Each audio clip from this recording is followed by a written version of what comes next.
વિદ્યાર્થી મિત્રો, વાણિજ્ય વ્યવસ્થા પ્રકરણ 1 માં આપણે જોયું આર્થિક વૃત્તિ, બિનઆર્થિક વૃત્તિનો અર્થ, એનો તફાવત. આર્થિક વૃત્તિના 3 પ્રકાર આપણે જોયા હતા: ધંધો, વ્યવસાય અને રોજગાર. એમાં આપણે ધંધો આખો જોઈ લીધો, જેમાં ધંધાનો અર્થ, ધંધાની લાક્ષણિકતાઓ, ધંધાના ઉદ્દેશો, આર્થિક અને સામાજિક બંને જોઈ લીધા. એના પછી આપણે જોયો છે એટલે ધંધાના જોખમો, કુદરતી અને માનવ સર્જિત બંને જોખમો જોયા. ઓકે, હવે આજના લેક્ચરમાં આપણે ધંધો પૂર્ણ થઈ ગયો એટલે હવે આપણે જોઈશું વ્યવસાય. ઓકે, અને વ્યવસાયનો અર્થ, વ્યવસાયની લાક્ષણિકતાઓ. એના પછી આપણે જોઈશું રોજગાર અને રોજગારના લક્ષણો. તો ધંધો આપણે પૂર્ણ કર્યો આર્થિક વૃત્તિના 3 ભાગોમાંથી. આજે આર્થિક વૃત્તિનો બીજો પ્રકાર લઈશું આપણે, વ્યવસાય. ઓકે, તો હવે સૌપ્રથમ વ્યવસાય. વ્યવસાયને આપણે અંગ્રેજીમાં પ્રોફેશન તરીકે ઓળખીએ છીએ. ઓકે, અને વ્યવસાય કરનાર વ્યક્તિ એટલે વ્યવસાયિક વ્યક્તિ, અંગ્રેજીમાં એને પ્રોફેશનલ પર્સન તરીકે આપણે ઓળખી શકીએ. હવે સૌપ્રથમ તો વ્યવસાય એટલે શું, ધ્યાન રાખો. વ્યક્તિ પોતાની વિશિષ્ટ આવડત, જ્ઞાન, કૌશલ્ય,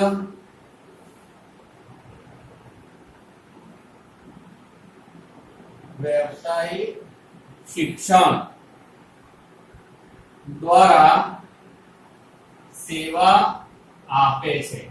ફરીથી, કે વ્યક્તિ પોતાની વિશિષ્ટ આવડત, જ્ઞાન, કૌશલ્ય અને વ્યવસાયિક શિક્ષણ દ્વારા સેવા આપે છે અને બદલામાં ફી સ્વરૂપે વળતર મેળવે છે.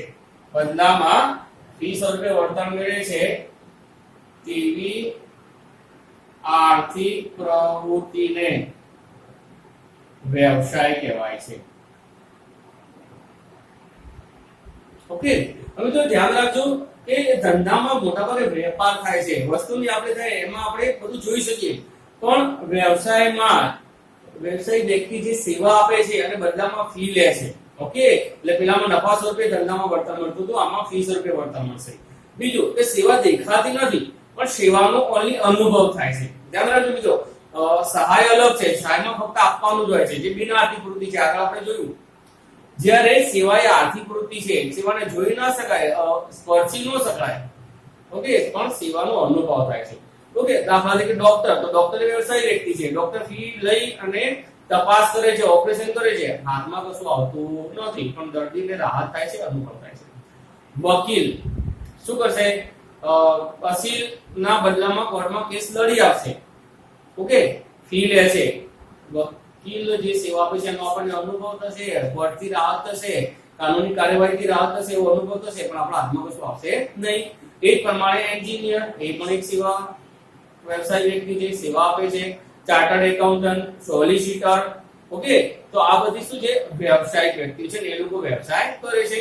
ઓકે, અને એ બધા વ્યવસાય કરવા માટે વિશિષ્ટ જ્ઞાન, કૌશલ્યની જરૂર પડશે. ઓકે, દરેક વ્યક્તિ વ્યવસાયિક વ્યક્તિ કહી શકાય નહીં. ઓકે, તો વ્યક્તિ પોતાની વિશિષ્ટ આવડત, જ્ઞાન, કૌશલ્ય અને વ્યવસાયિક શિક્ષણ દ્વારા સેવા આપે છે અને બદલામાં ફી સ્વરૂપે વળતર મેળવે છે, તો તેવી આર્થિક વૃત્તિને કેવી કહેવાય છે? વ્યવસાય કહેવાય છે. ઓકે, હવે જો વ્યવસાયિક વ્યક્તિએ જે તે વ્યવસાયિક સંગઠનનું સભ્યપદ મેળવવું પડે છે. દરેક વ્યવસાય વ્યક્તિએ જે વ્યવસાય હોય અને એ વ્યવસાયિક સંગઠન હોય છે, એ વ્યવસાયને લગતું, એ વ્યવસાયિક સંગઠનનું સભ્યપદ મેળવવું પડે છે અને તે વ્યવસાયિક સંગઠન દ્વારા સ્થાપિત આચાર સંહિતા નું પાલન કરવું પડે છે. એટલે દરેક વ્યવસાયિક વ્યક્તિએ વ્યવસાયિક સંગઠનનું સભ્યપદ મેળવવું પડે છે અને જે વ્યવસાયિક સંગઠન છે એ વ્યવસાયિક સંગઠન દ્વારા જે આચાર સંહિતા, જે નિયમો સ્થાપિત કર્યા હોય, એ આચાર સંહિતા, એ નિયમોનું પાલન કરવું જરૂરી છે. ઓકે, હવે જો ચાર્ટર્ડ એકાઉન્ટન્ટ તરીકે વ્યવસાય કરનાર વ્યક્તિએ ચાર્ટર્ડ એકાઉન્ટન્ટ તરીકે વ્યવસાય કરનાર વ્યક્તિએ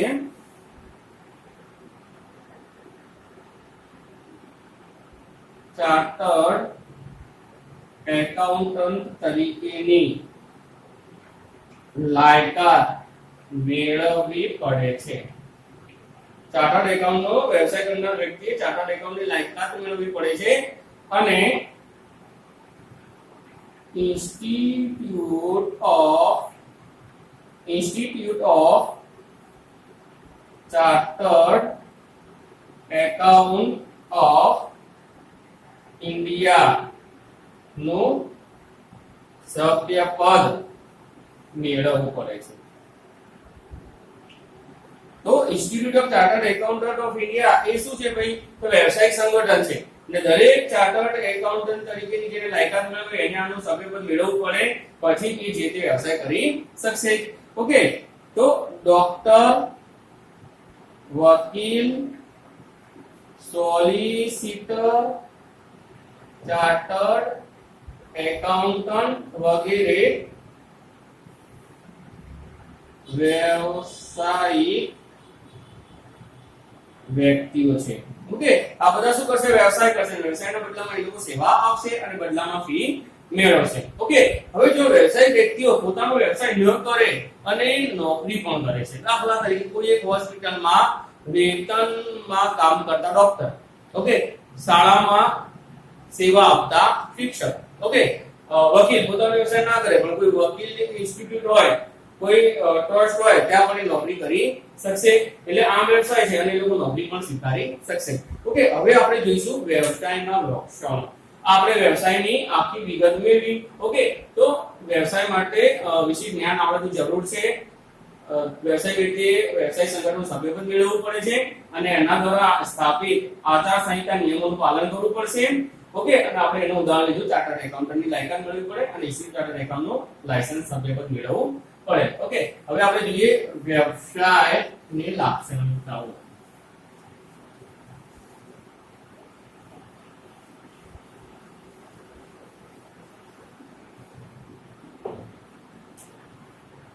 વ્યવસાયની લાક્ષણિકતાઓ. નંબર 1, તો વ્યવસાય માટે વ્યવસાયિક વ્યક્તિએ જે તે વ્યવસાયનું અથવા તો જે તે વ્યવસાય માટે ની આવડત,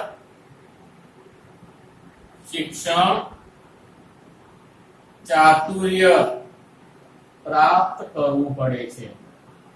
ઓકે, તો વ્યવસાય માટે વ્યવસાયિક વ્યક્તિએ જે તે વ્યવસાય માટેની આવડત, શિક્ષણ અને ચાતુર્ય પ્રાપ્ત કરવું પડે છે. ઓકે, નંબર 2, વ્યવસાયમાં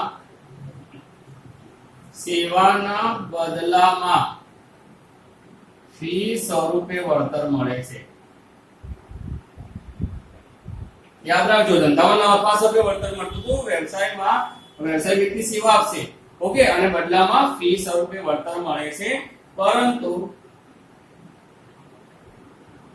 વ્યવસાયિક વ્યક્તિઓની આવડત,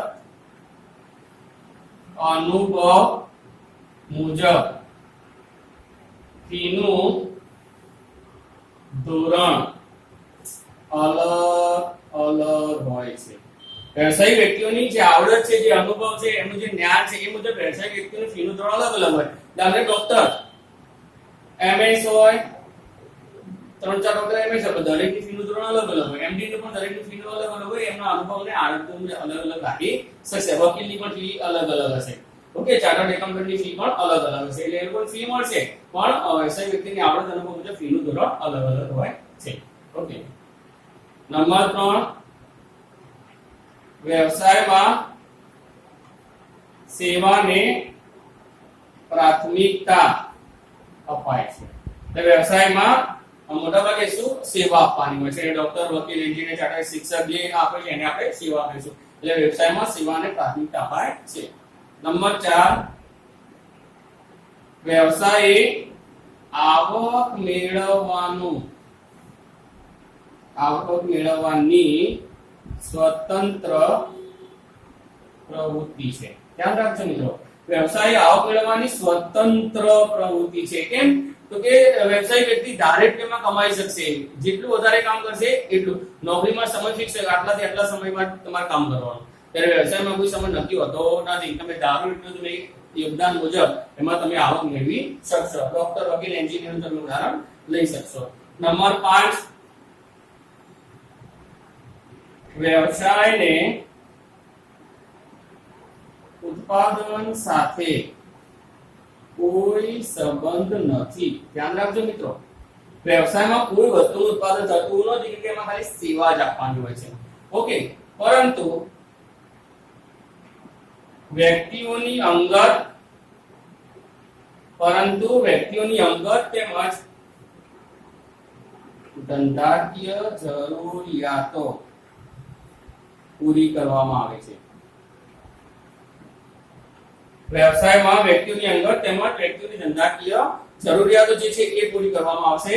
દાખલા તરીકે વકીલ ફી લઈને અશીલવતી કોર્ટમાં કેસ લડી આપે છે. ઓકે, એટલે વ્યવસાયની ઉત્પાદન સાથે કોઈ લેવા દેવા નથી, પરંતુ વ્યક્તિઓની અંગત તેમજ ધંધાકીય જરૂરિયાતો પૂરી કરવામાં આવે છે. વકીલ ફી લઈને શું કરશે? તો કોર્ટમાં કેસ લડી આપશે. ઓકે,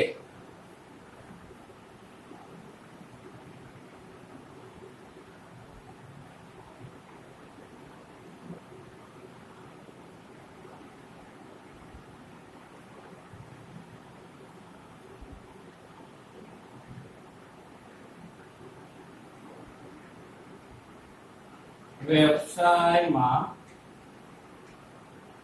નાણાકીય વળતર અનિશ્ચિત હોય છે. ધ્યાન રાખજો મિત્રો, વ્યવસાયમાં વ્યક્તિને ફી મળશે, પણ વ્યવસાયમાં નાણાકીય વળતર અનિશ્ચિત હોય છે. કેમ કે વ્યક્તિ જે મુજબ કામ કરશે એ મુજબ એને વળતર મળશે. ઓકે, એટલે કે કોઈ વખત નાણાકીય વળતર વધુ મળે, કોઈ વખત ઓછો પણ મળે, નક્કી હોતો નથી. ઓકે, તો આપણે આ શું જોયું ભાઈ? તો કે વ્યવસાય કોને કહેવાય અને વ્યવસાયના લક્ષણો. તો આગળ આપણે જોયું કે વ્યવસાય કોને કહેવાય. તો વ્યક્તિ વિશિષ્ટ આવડત, જ્ઞાન, શૈક્ષણિક અનુભવના મુજબ સેવા આપશે અને બદલામાં ફી સ્વરૂપે વળતર મેળવે તેવી આર્થિક વૃત્તિને આપણે વ્યવસાય કહીશું. વ્યવસાયિક વ્યક્તિ દરેક વ્યવસાયિક વ્યક્તિએ વ્યવસાયિક સંગઠનનો સભ્યપદ મેળવવું પડે છે અને જે વ્યવસાયિક સંગઠન છે એની આચારસંહિતાઓ નિયમોનું વ્યવસાયિક વ્યક્તિએ પાલન કરવું પડશે. ઓકે, ચાર્ટર્ડ એકાઉન્ટન્ટ બનવું છે તો ચાર્ટર્ડ એકાઉન્ટની લાયકાત મેળવવી પડે. ચાર્ટર્ડ એકાઉન્ટન્ટ ઓફ ઇન્ડિયા નું લાયસન્સ મેળવવું પડશે. ઓકે, ડોક્ટર, વકીલ, એન્જિનિયર, સોલિસિટર બધા વ્યવસાયિક વ્યક્તિઓ છે જે પોતાની સેવા આપશે, બદલામાં ફી સ્વરૂપે વળતર મળશે. સેવા દેખાતી નથી, પકડી ન શકાય, પણ એનો અનુભવ કરી શકાય અને બદલામાં ફી સ્વરૂપે આપણે પૈસા આપવા પડશે. ઓકે, હવે એના લક્ષણો. તો પહેલું કે વ્યવસાય માટે વ્યવસાયિક વ્યક્તિ જે તે વ્યવસાય માટેની આવડત હોવી જરૂરી, શિક્ષણ મેળવેલું હોવું જોઈએ, એ વ્યવસાયનું ચાકુને પ્રાપ્ત કરવું પડશે. વ્યવસાયના સેવા આપવાની હોય છે અને બદલામાં ફી સ્વરૂપે વળતર મળશે. ઓકે, પરંતુ વ્યવસાયિક વ્યક્તિઓની આવડત અનુભવ મુજબ ફી નું ધોરણ અલગ અલગ હશે. ઓકે, વ્યવસાયમાં સેવાને પ્રાથમિકતા અપાય છે. મેં પહેલા જ કીધું કે સેવા દેખાય નહીં, પણ સેવાનો અનુભવ થાય અને બદલામાં ફી સ્વરૂપે પૈસા ચૂકવવા પડે. વ્યવસાય આવક મેળવવાની સ્વતંત્ર પ્રવૃત્તિ છે. જેટલું તમારે કામ કરવું અને કમાઈ શકવું હોય એટલું તમે કામ કરીને કમાઈ શકો. વ્યવસાયને ઉત્પાદન સાથે કોઈ સંબંધ નથી. ઓકે, પરંતુ વ્યક્તિઓની અંગત તેમજ ધંધાકીય જરૂરિયાતો પૂરી કરવામાં આવે છે. દાખલા તરીકે વકીલ ફી લઈને અશીલવતી કોર્ટમાં કેસ લડી આપે. વ્યવસાયમાં નાણાકીય વળતર અનિશ્ચિત હોય છે. કોઈ વખત વધુ વળતર મળે, કોઈ વખત ઓછું. ઓકે, તો આ લેક્ચરમાં આપણે જોયું વ્યવસાય અને વ્યવસાયની લાક્ષણિકતાઓ. હવે નેક્સ્ટ લેક્ચરમાં આપણે જોઈશું રોજગાર કોને કહેવાય અને રોજગારની લાક્ષણિકતાઓ. વિદ્યાર્થી મિત્રો, વાણિજ્ય વ્યવસ્થા પ્રકરણમાં આપણે જોયું આર્થિક વૃત્તિ, બિન આર્થિક વૃત્તિ, પછી ધંધો, ધંધા વિશેની વિગત મેળવ્યા પછી આપણે જોયું વ્યવસાય, વ્યવસાયના લક્ષણો અને હવે આર્થિક વૃત્તિમાં છેલ્લું આપણે જોઈશું રોજગાર. રોજગાર એટલે શું અને રોજગારના લક્ષણો કોને કહેવાય. ઓકે, તો જો રોજગાર. ઓકે, તો રોજગાર એટલે નોકરી. ટૂંકમાં કહીએ તો રોજગાર એટલે નોકરી. તો નિશ્ચિત વેતન એટલે કે નિશ્ચિત પગાર. ઓકે, નિશ્ચિત વેતન મેળવવા માટે ઓકે થયેલ કરાર મુજબ, નિશ્ચિત વેતન મેળવવા માટે થયેલ કરાર મુજબ બૌદ્ધિક કે શારીરિક શ્રમ કરવાની આર્થિક પ્રવૃત્તિ એટલે રોજગાર. ઓકે, રોજગાર એટલે ટૂંકમાં નોકરી. વિસ્તૃતમાં જોઈએ તો નિશ્ચિત વેતન મેળવવા માટે થયેલ કરાર મુજબ કોની વચ્ચે? તો કે રોજગાર આપનાર એટલે નોકરી આપનાર અને નોકરી મેળવનાર વચ્ચે થયેલ કરાર મુજબ બૌદ્ધિક કે શારીરિક શ્રમ કાર્ય કરવાની આર્થિક પ્રવૃત્તિ એટલે રોજગાર. દાખલા તરીકે વેતન મેળવવા માટે શાળામાં શિક્ષક દ્વારા થતી શૈક્ષણિક પ્રવૃત્તિ. ઓકે, તો શાળામાં આપણે જોઈએ કે ખાનગી અને સરકારી શાળામાં શિક્ષકો શૈક્ષણિક કાર્યો કરાવે છે, ભણાવે છે. ઓકે, એમાં વેતન માટે ઓકે એમાં શાળાના ટ્રસ્ટીઓ અને શિક્ષકો વચ્ચે કરાર થયેલા હોય છે કે વેતન મેળવવા માટે શાળામાં શિક્ષક દ્વારા થતી શૈક્ષણિક પ્રવૃત્તિ. કારખાનામાં કામ કરતા મજૂરો આ પણ એક રોજગાર છે કે એમને નિશ્ચિત વેતન મળે છે નિશ્ચિત સમયના અંતે. ઓકે, હવે આપણે જોઈ લઈએ મિત્રો રોજગારીના લક્ષણો. ઓકે, હવે આપણે જોઈશું રોજગારીના લક્ષણો. રોજગારીનું લક્ષણ નંબર 1, પહેલું લક્ષણ તો કે રોજગારમાં શારીરિક કે બૌદ્ધિક, રોજગારમાં શારીરિક કે બૌદ્ધિક કાર્યના બદલામાં નિશ્ચિત સમય એટલે રોજ કે રોજ, અઠવાડિયા, 15 દિવસે, મહિને, 2 મહિને, 6 મહિને નિશ્ચિત સમયે નિશ્ચિત રકમ મળે છે. ધ્યાન રાખજો. ઓકે, કે રોજગાર એટલે નોકરીમાં શારીરિક કે બૌદ્ધિક કોઈ શારીરિક કામ કરે, કારખાનામાં ને બધામાં ગેરેજમાં શારીરિક કામ કરતા છે અથવા તો ઓફિસોમાં કોઈ બૌદ્ધિક કાર્ય કરે ને બદલામાં નિશ્ચિત સમય નિશ્ચિત રકમ મળે છે એટલે કે પગાર અને સમય બંને નિશ્ચિત હોય છે. નંબર 2 વેતન એટલે કે પગાર ઉપરાંત અન્ય લાભ પણ આપવામાં આવે છે. નોકરીમાં પગાર તો આપવામાં આવે, પગાર પર અન્ય લાભ આપવામાં આવે. કયા મિત્રો? તો દાખલા તરીકે તબીબી ભથ્થું, જેને અંગ્રેજીમાં આપણે મેડિકલ અલાઉન્સીસ કહીશું.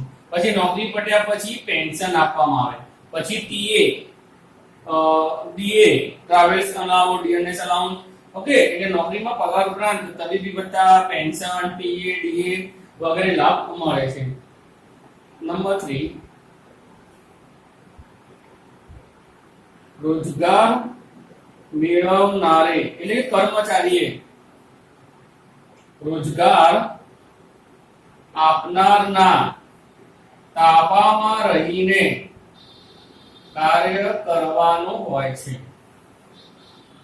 રોજગાર આપનાર એટલે કે માલિકના તાબામાં રહીને રોજગાર મેળવનારે કાર્ય કરવાનું હોય છે. ઓકે, નંબર 4 રોજગાર મેળવનાર વ્યક્તિની લાયકાત, સમય, પછી નિવૃત્તિ અને નિવૃત્તિ પછીના લાભ નિશ્ચિત હોય છે. રોજગાર મેળવનાર વ્યક્તિની લાયકાત શું રહેશે? ઓકે, પછી એને કેટલો સમય કામ કરવાનું, એની નિવૃત્તિ ક્યારે મળશે, નિવૃત્તિ પછી શું લાભ મળશે એ નિશ્ચિત હોય છે. ઓકે, નંબર 5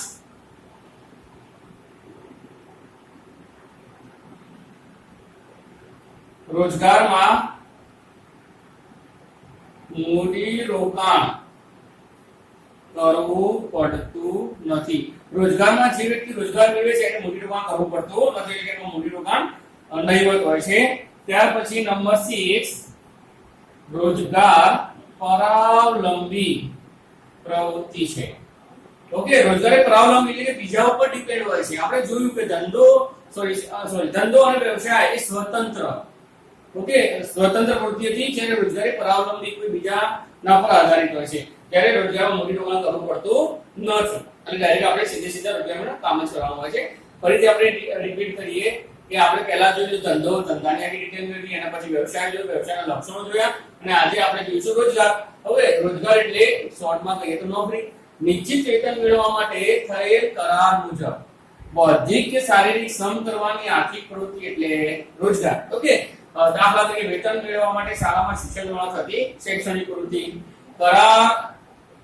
કારખાનામાં કામ કરતા મજૂરો. ઓકે, હવે રોજગારીના લક્ષણો તો કે રોજગારીમાં શારીરિક કે બૌદ્ધિક કાર્યના બદલામાં નિશ્ચિત સમયે નિશ્ચિત રકમ મળે છે. ઓકે, વેતન, રોજગારમાં વેતન ઉપરાંત અન્ય લાભ પણ આપવામાં આવશે. રોજગારમાં નોકરી વેતન તો મળશે જ, વેતન પર અન્ય લાભો, તબીબી ભથ્થું, પેન્શન, ટીએ, ડીએ વગેરે. રોજગાર મેળવનારે રોજગાર આપનારના તાબામાં રહીને કામ કરવાનું હોય છે.